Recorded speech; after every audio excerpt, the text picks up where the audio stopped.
Bonjour, nous sommes en 2021, nous sommes dans le site de l'Institut Docteur Angélique et dans une série de vidéos que j'espère assez petites, tellement il y a de choses à dire si on voulait, qui consiste à commenter le livre des proverbes.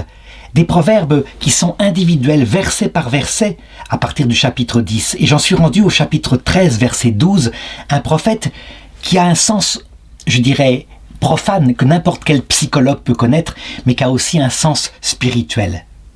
Espoir différé rend le cœur malade, c'est un arbre de vie que le désir satisfait. Et c'est vrai, je voudrais le commenter donc de deux manières. D'abord, d'un point de vue psychologique, et ensuite, dans le sens spirituel, parce que c'est la parole de Dieu, et qu'évidemment, il parle, ce proverbe, du salut éternel. Donc, dans un sens psychologique, chacun a pu en faire l'expérience. Lorsqu'on a un espoir important, et que, sans arrêt, on attend le résultat, qui ne vient pas, eh bien, c'est comme des hauts et des bas. Quand c'est quelque chose de fondamental, il se passe un mécanisme dans notre cœur qui est le mécanisme que Aristote appelait celui de l'irascible. Ça veut dire que notre faculté de désirer un bien important entre en espoir, et puis, comme ça ne vient pas, en découragement. Chacun a pu l'expérimenter. Je ne sais pas, on voit dans des films une petite fille qui a envoyé son manuscrit à un éditeur et qui va chaque jour dans la boîte aux lettres pour voir si la lettre de l'éditeur est arrivée. Et jamais elle n'arrive. Eh bien, c'est destructeur. Espoir différé rend le cœur malade. Mais, on peut le dire, c'est destructeur psychologiquement, de manière terrible, au point qu'il peut y avoir des séquelles, au point qu'il vaut mieux savoir que c'est non plutôt que d'attendre que c'est oui.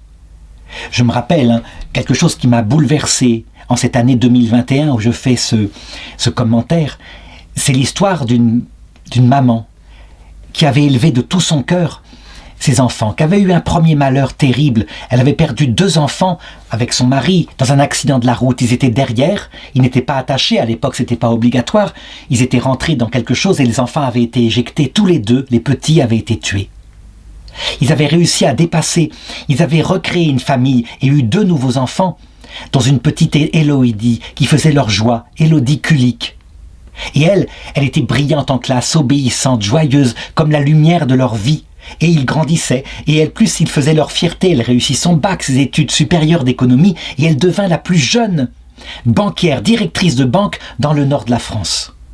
Avant qu'en 2002, une soirée, alors qu'elle revenait d'avoir mangé au restaurant avec un ami, elle fut prise en chasse par des hommes, des barbares, qui lui firent faire un accident. Elle put téléphoner quelques secondes aux pompiers en les appelant à l'aide et elle criait de détresse. Et on retrouva son corps le lendemain. Il avait été violé, déshabillé, puis elle avait été tuée, puis mise sous une voiture, enfin, l'horreur. Et je dirais, cette pauvre maman qui était là, eh bien, avant qu'on ne retrouve son cœur, elle passait d'espoir en désespoir, de haut en bas.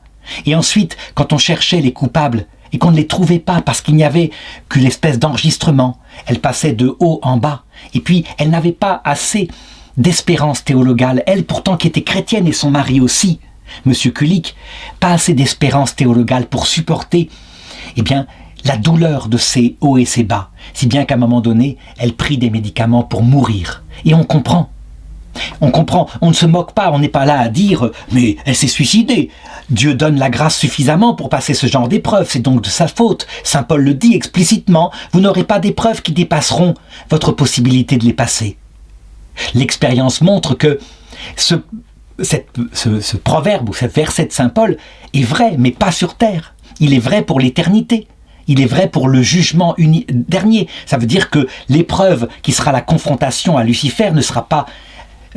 Dieu le promet, elle ne sera pas forte au point que nous le suivrions, parce que nous le suivrions tous si le Christ ne venait à notre aide.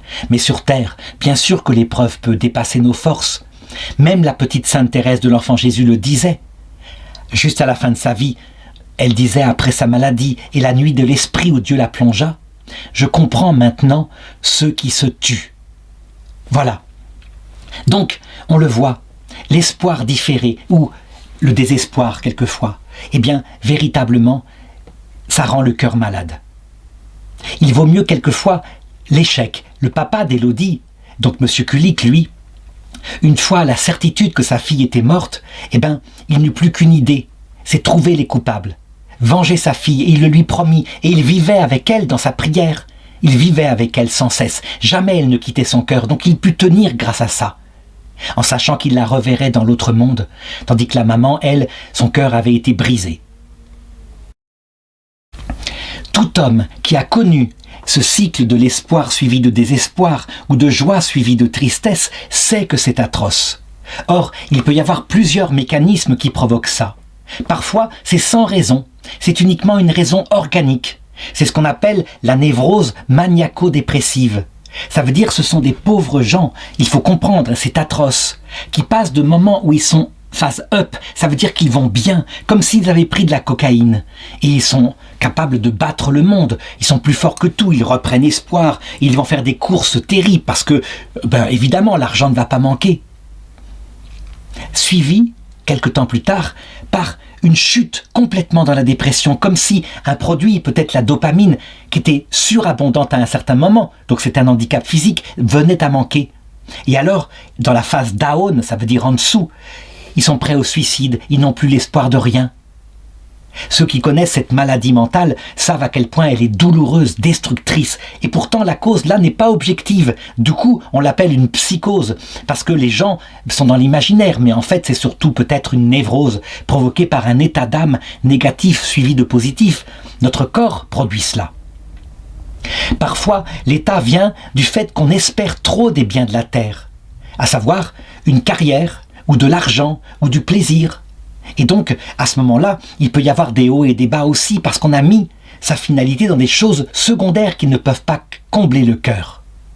Parfois, ça vient de la recherche d'un bien spirituel. Je me rappelle par exemple d'une jeune femme qui un jour vient me voir comme ça et me dit « Je suis amoureuse d'un garçon depuis des années, mais je suis trop timide pour me confier et pour savoir si lui pourrait m'aimer en retour. » Et elle se détruisait et incapable de dépasser l'obstacle.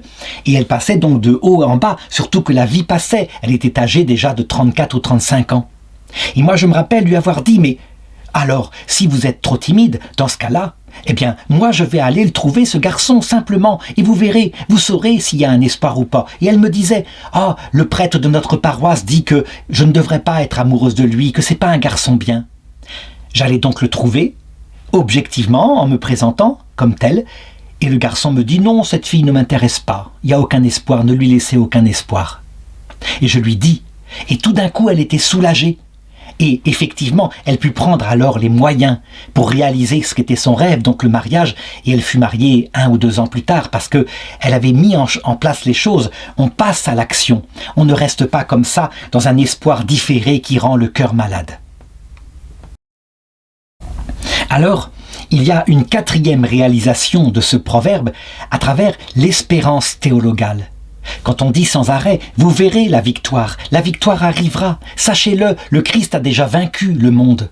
Et donc, quoi qu'il arrive, vous la verrez. Et qu'on attend, et qu'on interprète cette parole-là en attendant la victoire sur terre. Donc, par exemple, on le voit actuellement en 2021, des prophétesses qui annoncent une grande croix qui va apparaître lumineuse dans le ciel, et tout le monde la verra. Et alors, tout le monde se frappera à la poitrine.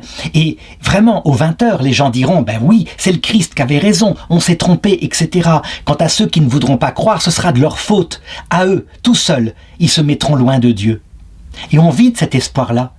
Et chaque fois, on donne des dates. 98. Et puis là, 2021, avec ce coronavirus, ça se multiplie. Et moi, sans arrêt, je dis, mais attention, la théologie vous le dit. Ça ne se réalisera pas comme ça. Le Seigneur l'a dit, le royaume des cieux ne vient pas comme ça, visible extérieurement. Il est à l'intérieur de vos cœurs. Ça veut dire que ces prophéties-là, sur le grand signe de la croix, sont données par Jésus. Ils se réalisent sans cesse. Quand quelqu'un meurt, il voit apparaître la croix lumineuse du Christ, parce qu'il voit le Christ qui vient avec ses stigmates, qui se montre à lui. Et là, l'évidence de l'évangile lui apparaît. Mais nous qui sommes sur terre, ça fait 2000 ans qu'on ne voit rien et qu'on dit ça se réalise pas, alors que ça se réalise réellement, de manière absolument glorieuse. Mais pas comme cela, pas comme aux 20h.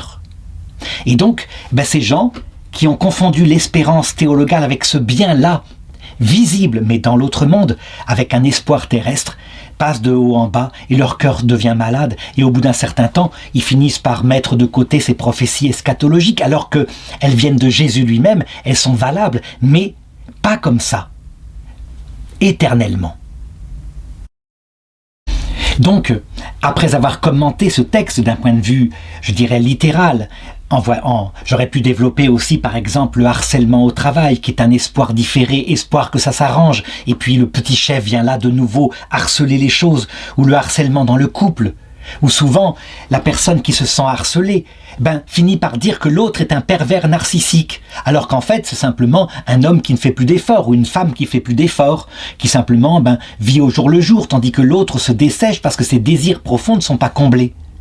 Eh bien, je dirais que pour vaincre ces choses-là, il faut absolument sortir de l'espoir terrestre. Ou plutôt, je dirais, il faut mettre l'espoir terrestre à sa juste place. Oui, on peut souhaiter que son couple aille mieux, et c'est important. Oui, on peut souhaiter une carrière, ou alors un travail où il n'y aura plus comme ça le harcèlement d'un petit chef. Oui, on peut souhaiter être guéri de sa maniaco-dépression, toutes ces choses-là. Mais tout cela ne donnera qu'un bonheur provisoire. Le vrai bonheur qui va stabiliser tout ça, peut-être pas complètement, parce que Dieu nous laisse ses faiblesses pour développer en nous un cœur modeste. Mais la vraie stabilité, c'est l'espérance théologale. Ça veut dire le fait d'attendre la victoire qui est absolument acquise, mais de l'attendre vraiment comme Dieu la promet. Pour bien le comprendre, je voudrais donner un exemple qui illustre les choses. Sainte Jeanne d'Arc est passée par ce proverbe. Espoir différé rend le cœur malade. C'est un arbre de vie que le désir satisfait. Voici ce qui s'est passé. Elle était très courageuse, elle avait 19 ans, elle avait été arrêtée par les Bourguignons et livrée aux Anglais. Elle était jugée par un évêque français, le juge Pierre Cochon. Et il faisait tout comme un ennemi mortel pour l'amener à la mort. À un moment donné, découragée, elle finit par signer un papier. En renonçant à son appel à Rome, elle se soumettait à son autorité. Et lui, pour lui faire signer, lui avait promis de la mettre dans une prison de femmes. Il lui avait menti. Le soir même, elle était de nouveau dans la prison d'hommes, habillée en femme, avec donc ses gardiens qui étaient là, qui reluquaient et qui pouvaient soulever sa jupe. Donc, les voix vinrent de nouveau, pour la première fois depuis 6 mois, dans sa cellule, Sainte Catherine d'Alexandrie, Sainte Marguerite d'Antioche, qui était là, peut-être Saint-Michel, et lui redonnèrent courage. Et elle, pleine d'espoir, humain, c'est normal, parce que c'était une jeune fille, elle leur demanda « Alors, je vais être délivrée, vous croyez que je vais être délivrée ?»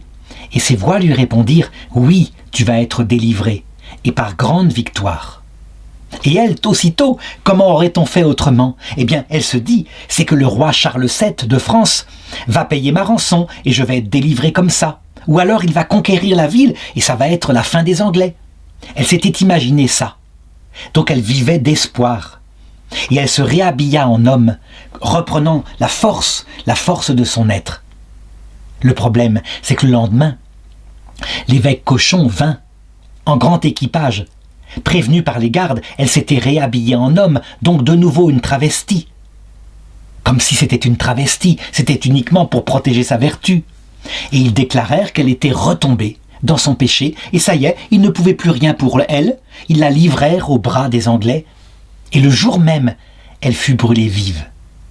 Et on raconte que, en se dirigeant vers son bûcher, elle poussait des cris, des gémissements ineffables, « Jésus, Jésus, Jésus », qui arrachaient des larmes à ceux qui entendaient ça.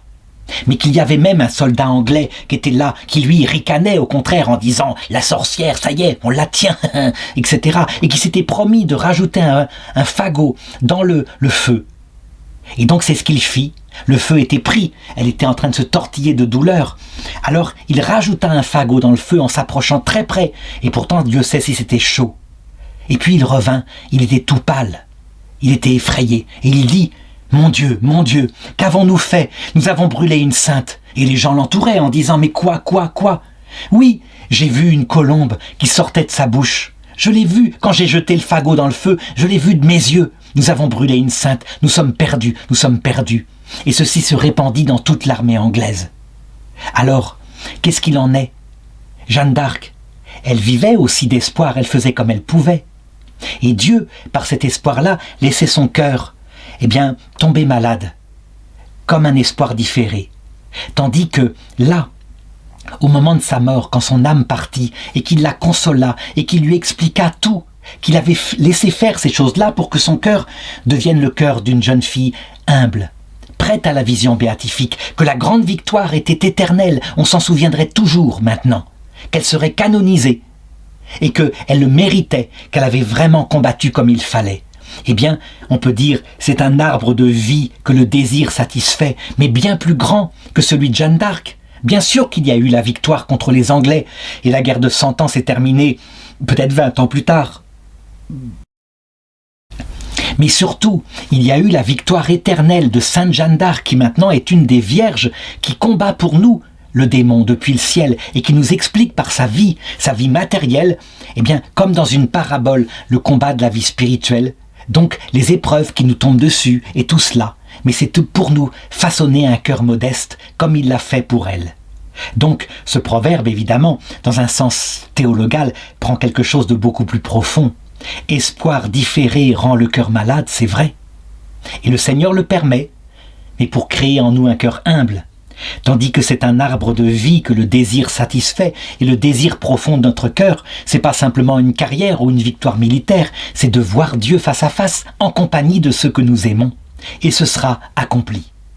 L'arbre de la vie éternelle, c'est la vie éternelle, c'est la vision béatifique.